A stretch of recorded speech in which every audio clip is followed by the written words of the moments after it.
Hi friends, welcome back to Deepti తెలుగింటి రుచులు. ఈరోజు మన కిచెన్లో ప్రిపేర్ చేసిన హెల్దీ పెసరట్టు విత్ కాంబినేషన్ పుట్నాల పప్పు చట్నీ ఎలా ప్రిపేర్ చేయాలో మీ అందరితో షేర్ చేసుకుంటున్నానండి. పెసరట్టు మంచి టేస్టీగా క్రిస్పీగా రావాలంటే ఎలా ప్రిపేర్ చేయాలో చూసేద్దామండి. వీడియోలోకి వెళ్ళే ముందు మన ఛానల్ ఎవరైనా ఫస్ట్ టైం చూస్తున్నట్లయితే సబ్స్క్రైబ్ చేయడం మాత్రం మర్చిపోకండి. పెసరట్టు ప్రిపేర్ చేయడానికి ఇక్కడైతే పెసరపప్పు అయితే తీసుకున్నామండి. 2 కప్స్ పెసరపప్పు తీసుకొని ఇలా మిక్సింగ్ బౌల్లోకి వేసుకోవాలండి. మీరు కావాలంటే గ్రీన్ కలర్ పొట్టు ఉన్న పెసరపప్పునైతే వేసుకోవచ్చండి. ప్రజెంట్ మాకు ఇవి అవైలబుల్లో ఉన్నాయి, ఇవే తీసుకుంటున్నామండి. ఇక్కడ 2 కప్స్ పెసరపప్పుకి 1 కప్ రైస్ తీసుకోవాలండి. ఇలా పెసరపప్పులో రైస్ వేయడం వల్ల పెసరట్టు అనేది క్రిస్పీగా రావడంతో పాటు మంచి టేస్ట్గా కూడా ఉంటుందండి. ఇందులోకి వాటర్ పోసి ఇలా 2 టైమ్స్ బాగా వాష్ చేయాలండి.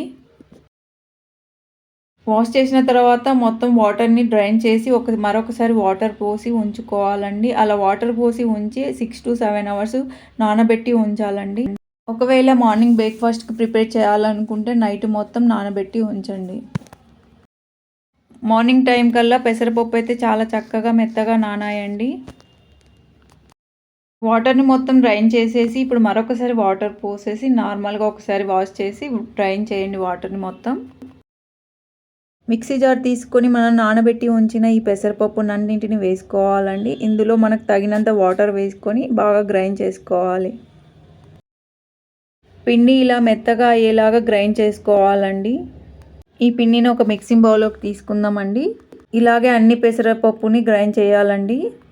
గ్రైండ్ చేసిన ఈ పిండిని ఒక 1 అవర్ ఉంచండి. లేదు మీరు ఇన్స్టంట్గా అప్పటికప్పుడు చేసుకోవాలంటే వేసుకోవచ్చండి. ఒక 1 అవర్ మనకు నానడం వల్ల పిండి పెసరట్టు అయితే చాలా క్రిస్పీగా వస్తాయండి. పిండికి సరిపడంత సాల్ట్ వేసుకొని ఉంచుకోవాలండి. ఈ ప్రాసెస్లో మనం ఇప్పుడు పుట్నాల పప్పు చట్నీని అయితే ప్రిపేర్ చేద్దామండి. పుట్నాల పప్పు చట్నీ ప్రిపేర్ చేయడానికి ఫస్ట్ అయితే మనం పచ్చి కొబ్బరి అయితే తీసుకోవాలండి. తీసుకొని చిన్న చిన్న పీసులుగా ఇలా కట్ చేసుకోవాలి. అలాగే గ్రీన్ చిల్లీస్ని తీసుకొని చిన్నగా కట్ చేసి ఉంచుకోవాలండి. వీటితో పాటు పుట్నాల పప్పులు, సాల్టు, అల్లం తీసుకోవాలండి. వీటన్నిటిని మిక్సీ జార్ తీసుకొని అందులో వేసి తగినంత వాటర్ వేసి మెత్తగా గ్రైండ్ చేయాలండి. గ్రైండ్ చేసుకొని ఒక మిక్సింగ్ బౌల్లోకి అయితే ఈ చట్నీని సర్వ్ చేసుకోవాలండి. ఈ చట్నీకి పోపు అయితే ప్రిపేర్ చేయాలండి. ఇక్కడ మేమైతే ప్రిపేర్ చేసామని నార్మల్గా మనం పప్పుకి ఎలా పోపు వేస్తామో అలా వేయాలండి. ఆయిల్ వేసి జీలకర్ర, ఆవాలు, కరివేపాకు, ఎండుమిర్చి వేసుకోవాలండి. అంతే అండి. చట్నీ అయితే రెడీ అయిపోయిందండి. చూసారుగా చట్నీ ఎంత బాగా వచ్చిందో. నిజంగా టేస్ట్ కూడా చాలా బాగుందండి. చట్నీ అయితే ప్రిపేర్ అయిపోయిందండి. ఇంకా మనం పెసరట్టు అయితే వేసేద్దామండి. పెసరట్టు వేయడానికి ముందుగా మనం ఇక్కడ ఆనియన్స్ తీసుకొని ఇలా చిన్న చిన్న పీసులుగా కట్ చేసుకోవాలండి. దోశ బ్యాటర్కి వాటర్ కన్సిస్టెన్సీ ఎంత ఉంటుందో ఈ పెసరట్టు కూడా వాటర్ కన్సిస్టెన్సీ అంతే ఉండాలండి. నార్మల్ దోశ ఎలా వేస్తామో పెసరట్టును కూడా అలాగే వేయాలండి. వేసి మనం చిన్న చిన్న కట్ చేసి పెట్టి ఉంచుకున్న ఆనియన్స్ని తీసుకొని ఇప్పుడు ఈ పెసరట్టు పైన వేసి ఆయిల్ అప్లై చేసి ఇలా క్రిస్పీగా వచ్చేంత వరకు హీట్ చేయాలండి. చూడండి, పెసరట్టు అయితే మనకు చాలా క్రిస్పీగా బాగా అయితే వచ్చిందండి.